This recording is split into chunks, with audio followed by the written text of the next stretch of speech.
Welcome to the Ministry Mindset Podcast. The Ministry Mindset Podcast is designed to help people discover their God-given purpose and to learn to put that purpose into action.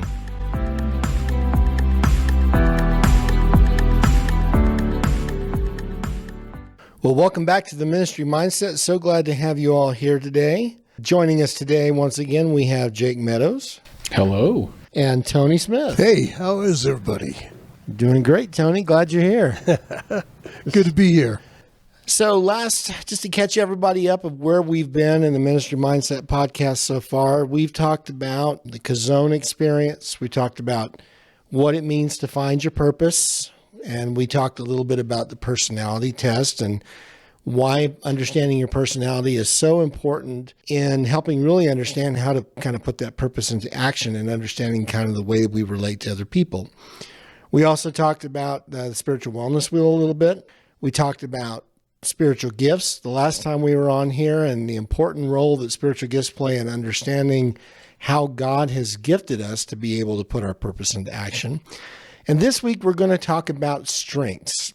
We're going to visit a concept that's really valuable for folks that are trying to discover how to put their purpose into action, and the idea of how we can identify and understand what our strengths are and then leverage them to be able to help us to more effectively be able to put our purpose into action. You know, many people think when I bring up the word strengths and you ask somebody, and many of you may have had a job interview at some point in time where you go in and you're sitting down interviewing for the job and the person interviewing will say, well, what do you feel like your biggest strengths and weaknesses are? Really, what's interesting, I find a lot of folks that ask that question, what they're really looking for is to see if you have any self-awareness about your weaknesses.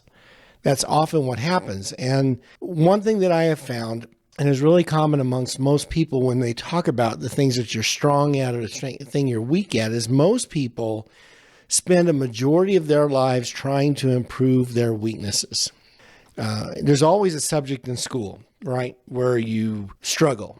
You know, I've got one kid, one of my boys was really good at math, but not good at English at all.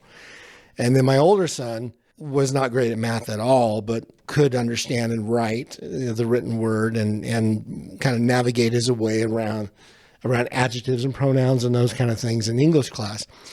And so what often happens when you go into that parent-teacher conference and they're sitting there and talking, they really want the parent to kind of really focus on remediating that child in those areas, those subject areas that they're not very strong in. And we do that a lot. But there's some interesting statistics that go along with this idea of strengths and weaknesses, specifically related to remediating weaknesses. Studies show that a person who works diligently on trying to bring up an area where they're really weak will make some progress over time, but typically they will only see between 10 and 18% improvement over time in those areas that they're weak. You know, that kid that is not good at math will get better, but they're never going to make an A in that subject. And oftentimes what that does is it ends up negatively impacting that kid, right, later on when they look at those things that they just can't do or they just can't get better at. And oftentimes we have those very similar things in our lives, not just subjects in school. So I want to ask each one of you, when you all were growing up, what was your greatest weakness? Why don't you start, Tony? My hardest subject was math. Was it? Oh, my God. Ugh. I hated that. I'd much rather be hit in the back of the head with a 2x4 than have to go through math. I struggled with it. But concerning, like, in the arts, you know, reading and writing, I did really good. So math was mine.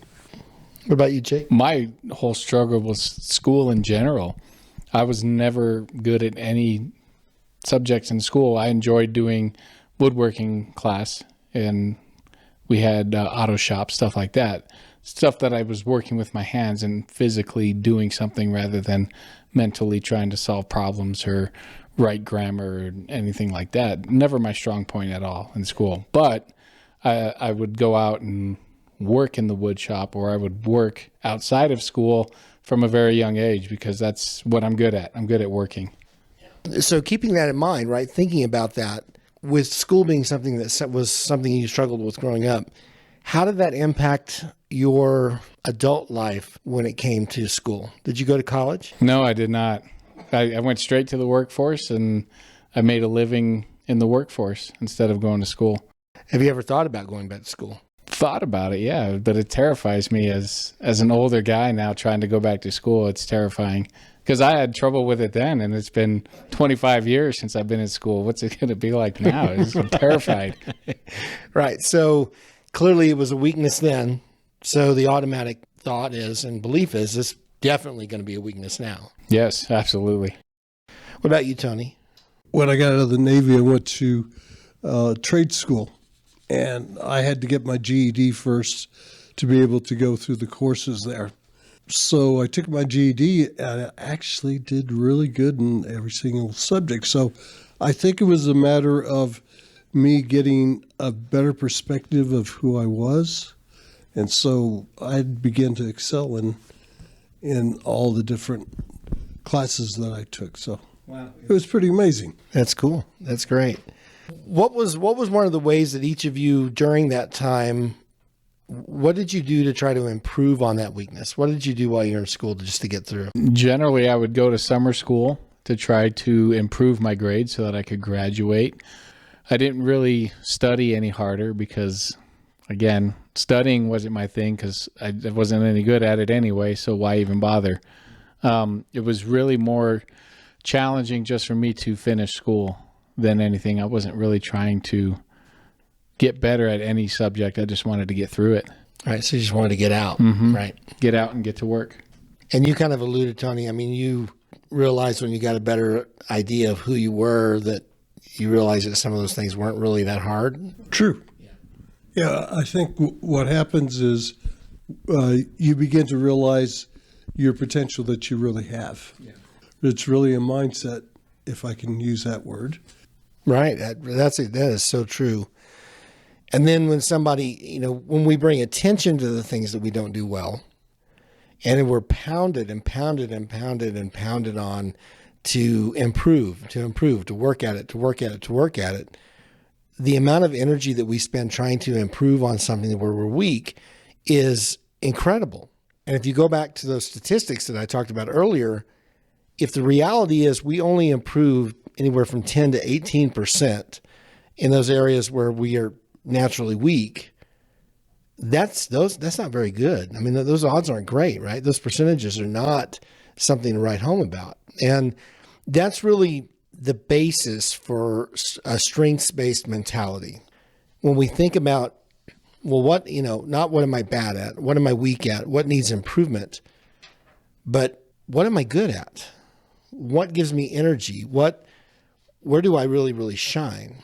And what ends up happening a lot of times when we spend time trying to improve those things that we just aren't very good at, we do get a little bit better, but we end up getting really worn out. Mm-hmm. It just completely drains all of our energy. It's not energizing. It's not fun. And oftentimes, like I said before, it doesn't result in a huge improvement. Consequently, when we focus and spend time in those areas where our strengths are, we end up becoming energized and motivated and driven. And the performance that we produce it grows exponentially over time. So that's why we spend time in the ministry mindset really looking at strengths as another component that has an impact on how we will perform when we're putting our purpose into action. So we use a book called the Strengths Finder 2.0, which is a Gallup product. And it was a process invented by Don Clifton. There's an assessment that goes along with the book, and there are 34 unique strengths that the book talks about that everybody, has. And there's different ratings for what rise to the top and what's more important in individuals' lives. And the assessment that we use, the Strengths Finder 2.0, actually reveals the top 5 of those 34 strengths that each individual possesses and really kind of explains the areas where they're strong. The questions are much like a personality test. It goes through and asks questions related to what gives you energy, what you're competent is, where you're more comfortable, where you tend to shine in different situations and settings based on those questions.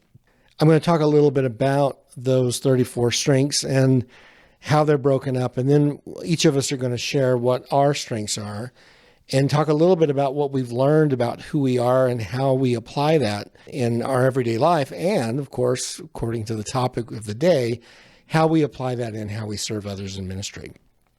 So out of the 34 strengths, there's 4 different domains that these strengths fall into. The first is strengths that are executing. The second are influencing strengths. The third are relationship building strengths. And the fourth are strategic thinking strengths. And just really quickly, I'll go through this list of 34 strengths. The first one is achiever, someone who's really driven to achieve. Arranger, someone who is motivated and really geared towards arranging the world around them. Belief, a really strong, deep sense of belief and investment in what they do. Consistency is another one. Somebody who's really driven towards being consistent and deliberate, which deliberative is the next one after that. Discipline, focus, responsibility, and restorative. Those are the first in the group of executing strengths. Then in the influencing group, we have activator, somebody who has the ability to engage and activate people around them. Command, someone who's able to lead. Communication, someone who's able to divide information in a way that people fully understand. Competition is another one.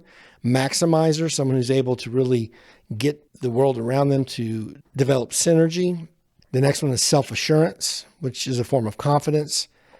Significance, everything has to have value. And then woo, winning others over, the ability to win others over. That's what woo stands for.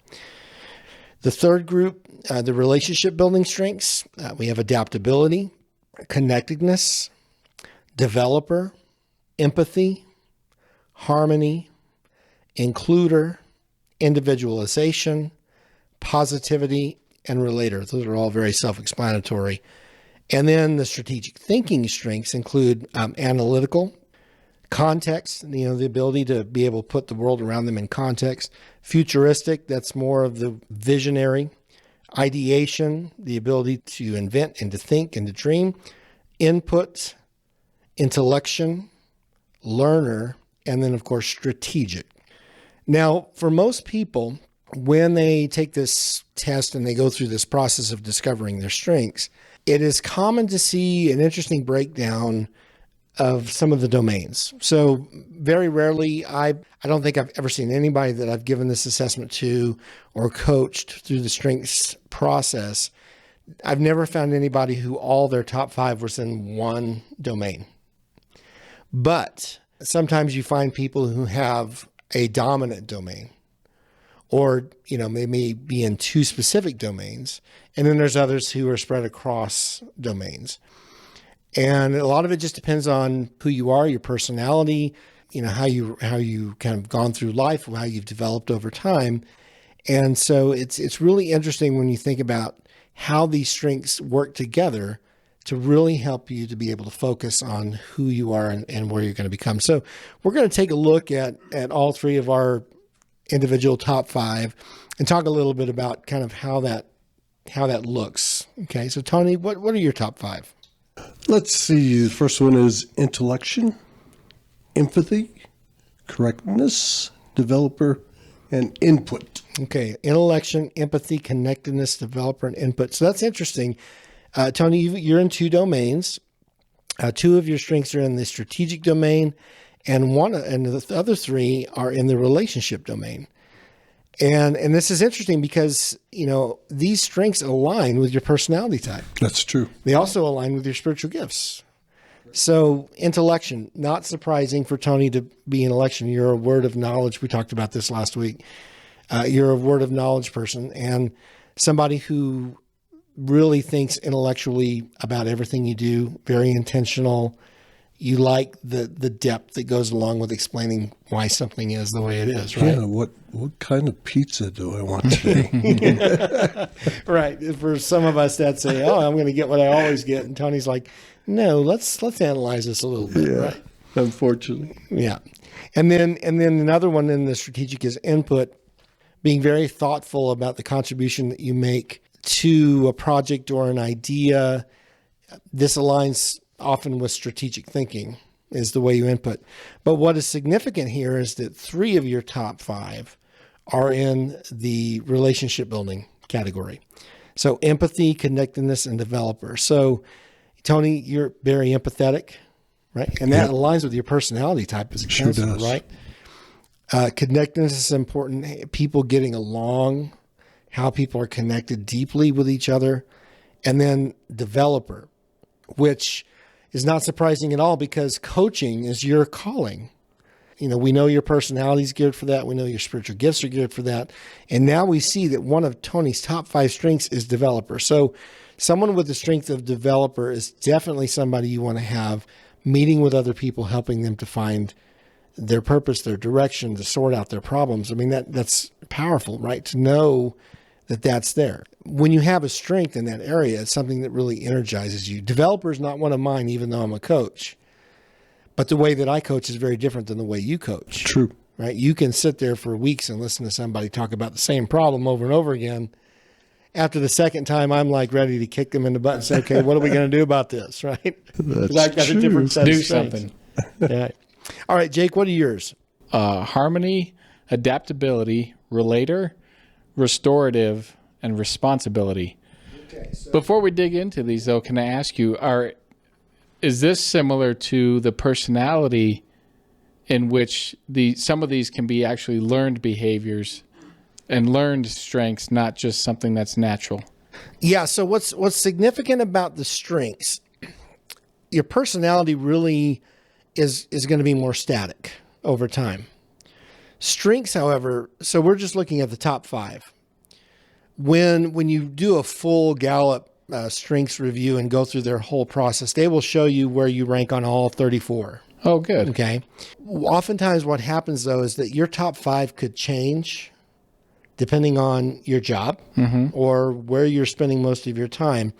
But what stays pretty static are, your top 10. And so when the first time I took the Strengths Quest, significance was like my number 1 strength.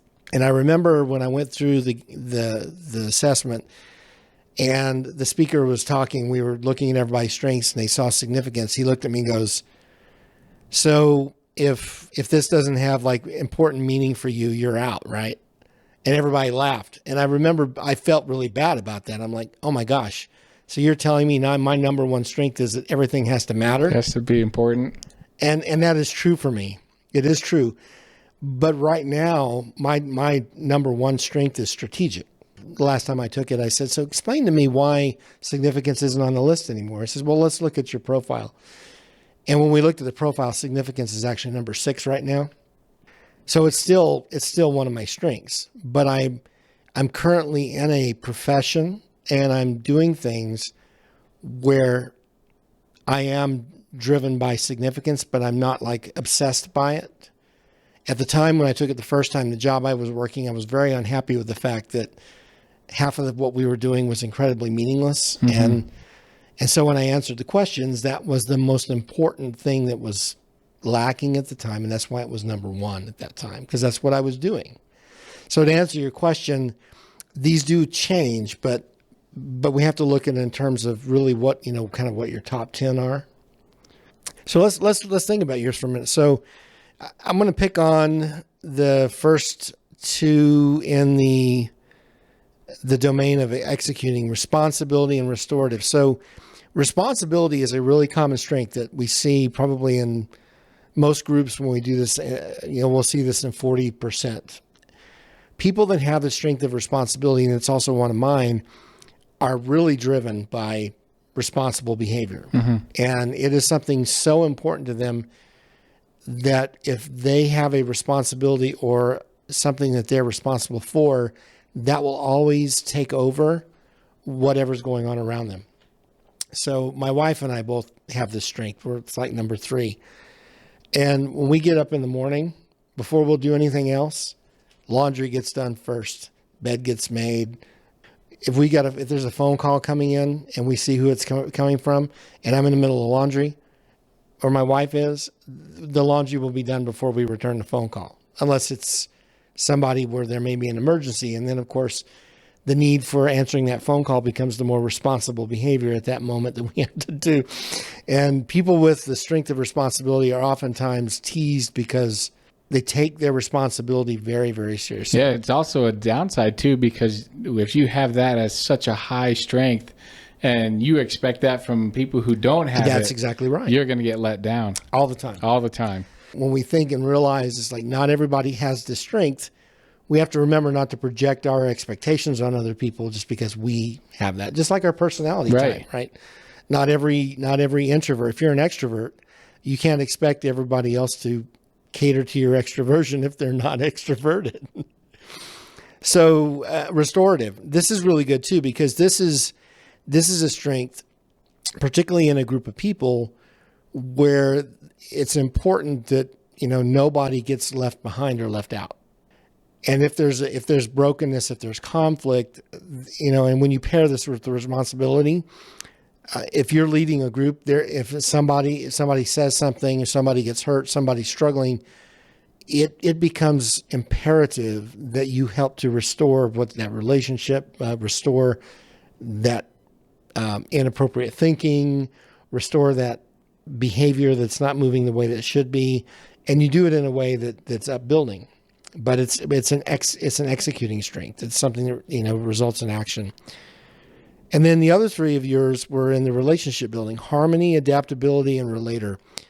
And it's not uncommon, once again, to see restorative and harmony together, because someone who is driven by making sure that people and situations are restored to their natural place, harmony is tied to that. Because if there's disharmony in the group, then restoration is needed to fix that. Absolutely. Right? Jake just said absolutely, because that's how you roll. Well, what's better than having harmony amongst people? I mean, it's the most wonderful thing there is. That's right. But I know some folks who don't have that in their top 10, and they actually enjoy when there's disharmony because it results in some type of other outcome. Yeah, maybe one of their strengths is dealing with conflict or something, right. And that's why they like... Or competition. Yes, or competition. Most people that have the strength of competition do not have the strength of harmony in their top 10. Because that competitive environment usually results in some type of outcome. Mm-hmm. The football coach does not have harmony in their top 5 strengths. Competition is usually 2 or 3. And because when there's harmony, nobody's going to win the game. Right. Everybody wins. Everybody gets a trophy. Again, the coach's mind. In our mind, in our environment here, we need people to get along. And so that's an incredible strength. And then adaptability and relator, the ability to relate with other people, and then to be totally adaptable.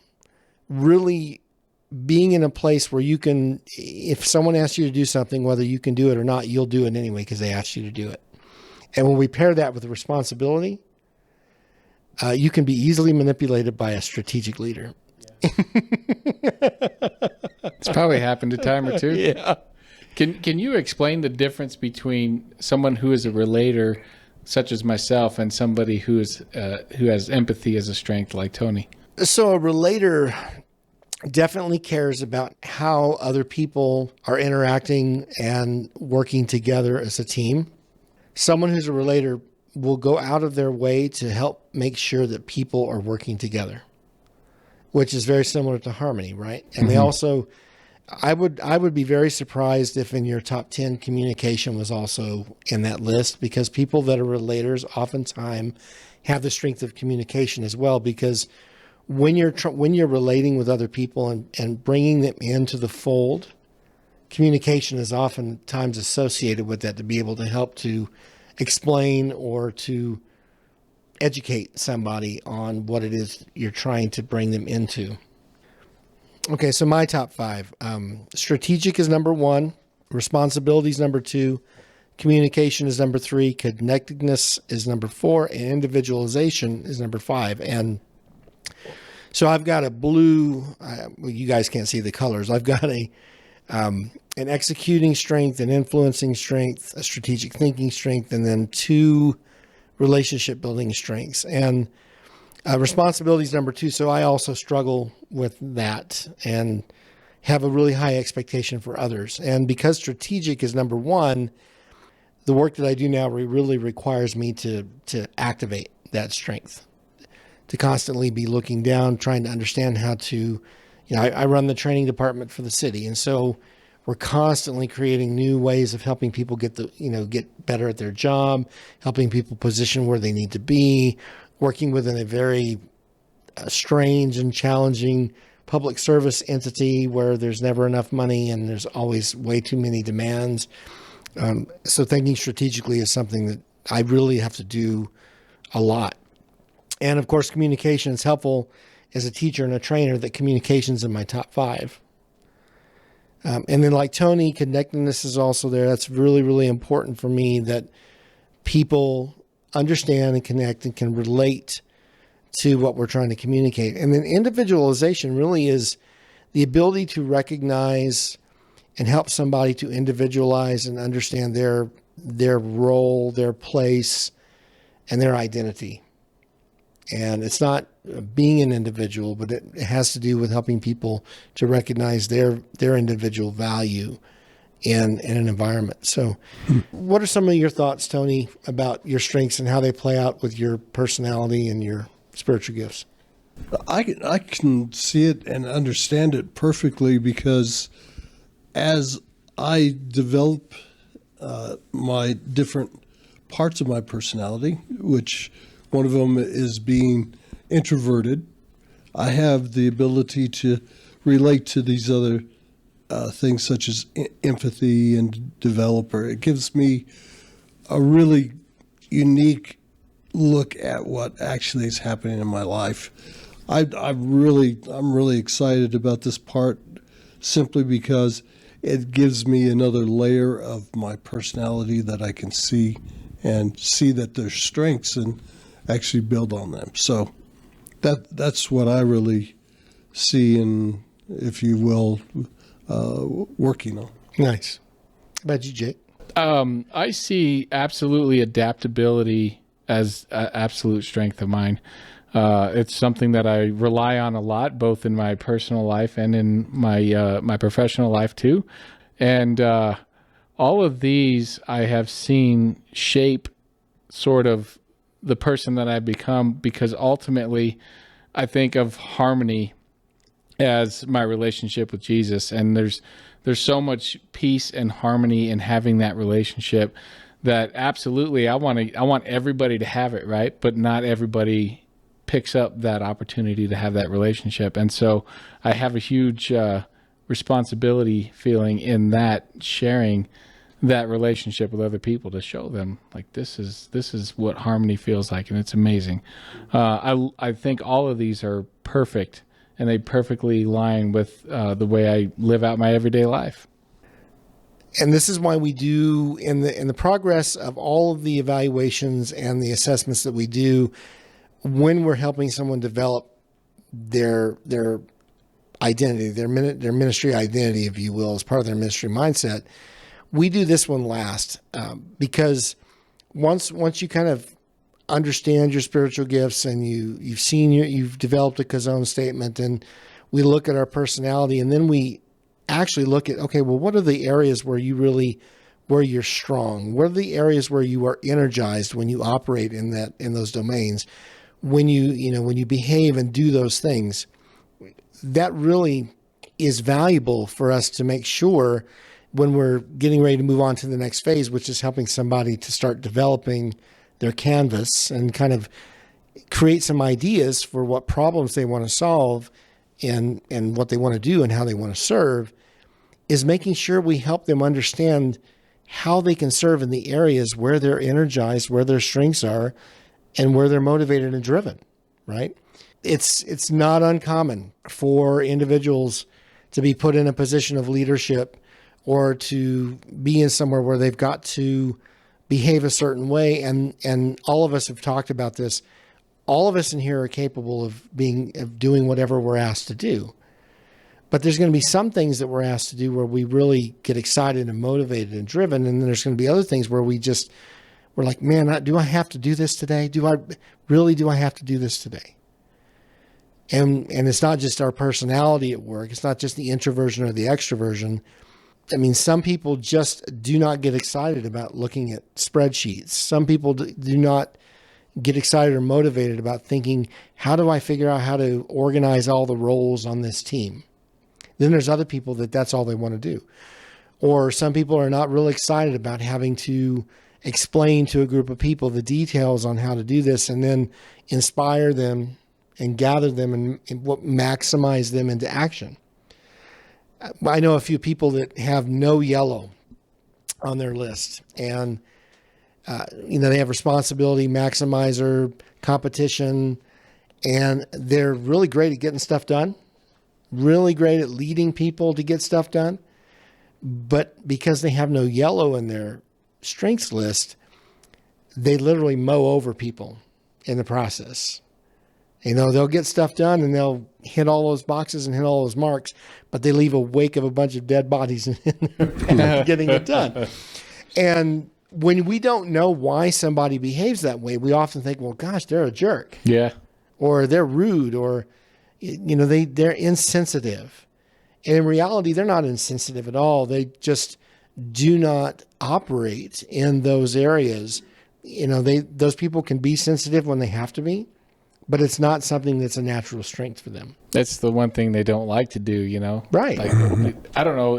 Can I name drop another podcast? Sure. So the other day I was listening to the Craig Rochelle podcast, and he had Patrick Lencioni on. Yes, I know. It's a great podcast. Yeah, it was. And this guy, Patrick Lencioni, I mean, he's the face and the head of a massive corporation that teaches people how to lead their businesses. And this guy has people do things because he just straight up does not get energy from doing it. And this is somebody that leads people for a living, and even he has things that he doesn't get energy by doing, and that's okay. That's what's great about knowing what these strengths are, right? Is that we can tie in to people who have the strengths that we don't to make the whatever it is that we're doing just that much better. That's right.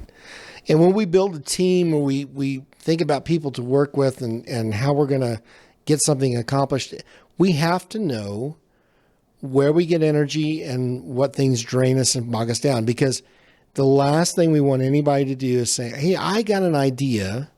I think we should do X, Y, Z.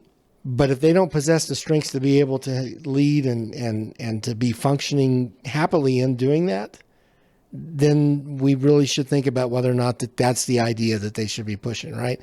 There's a lot of good ideas out there. There's a lot of great things to do. But not everybody needs to be standing up in front of a group of people talking. Not everybody needs to be the one who's spending hours and hours and hours and hours counseling somebody through a problem. And when we know that, we can help people really make better choices up front early on before they jump out there and dive headfirst in the deep end of a pool. Into right? catastrophe. Right.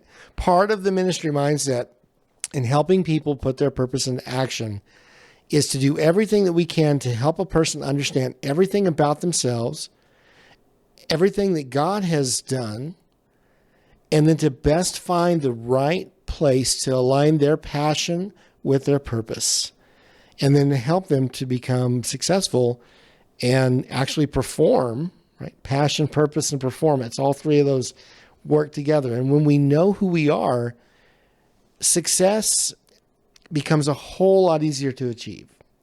What is success in ministry? Is it different than being successful in business?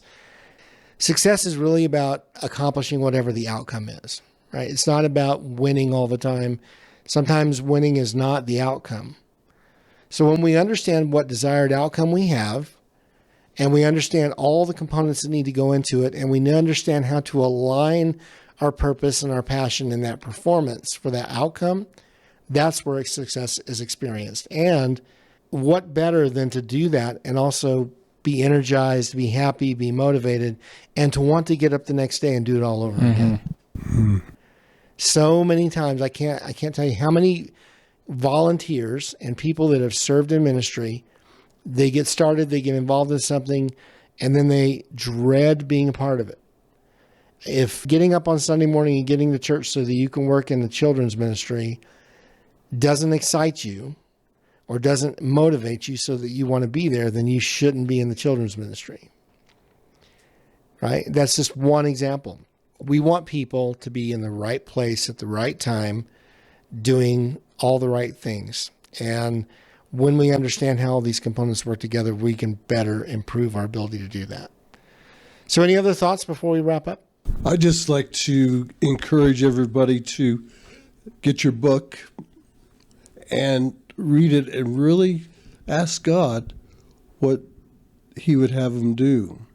Because I talked to one of our brothers that goes to our church, and he said, this ministry, the ministry mindset, is the most thorough program that I've seen put together that can fully develop a person into that ministry that God's called them. I couldn't have said it better. You need to really get this book, understand exactly what this is, and then become a part of it. Both men and women can really begin to see what God wants to do in their life for them. That's great. And that book, just real quick, The Ministry Mindset, it's available on Amazon and print and digital, and you can get yourself a copy right now, Amazon.com. Also, those details are in the podcast details. You can see where to go to get that. Jake, any thoughts? Kind of touch on what I spoke about earlier, is how we can use knowing what our strengths and are and being able to exercise those strengths to become stronger in those areas that we're naturally gifted at can only make not only us better, but the people we serve as well. It's going to enhance them as well because they're getting more of what we're already good at. And being able to recognize we can't be good at everything, but we have to surround ourselves with people who are good at things that we're not. So that way there's always an outlet for somebody to go to. And that's the beauty about knowing this stuff and tying this in with our personalities and putting it into work, into what God has called us to do and created us for. It only helps to narrow down what exactly God wants us to do on this by giving us all of these tools to understand our purpose and our DNA in itself, and knowing that God has all of this created for a purpose. And we're going to figure out what it is through this ministry mindset. That's Amen. Right. That's great. We are helping other people to find their purpose and put that purpose into action. And if you're interested and would like to know more, would like to find out your personality, would like to find out your Kazone, we would be glad to connect you with those resources and get you started in this process. And stay tuned, because coming up really soon, we're going to be talking about the ministry canvas, which is actually the process. Once we've gone through all this, we start really talking about how do you develop an idea and flesh it out using an entrepreneurial approach to be able to test the idea to find how to make all this stuff actually serve and help somebody else in ministry. And if we can do it, if we do it right the first time, it saves a lot of emotional headaches and really makes a big impact in the world as we know it. So, well, thank you both for being here. I'm so glad to have you here. Please stay tuned. We're going to be talking about the Spiritual Wellness Wheel coming up soon. And until then, have a great day. I'll see you all later. Good night.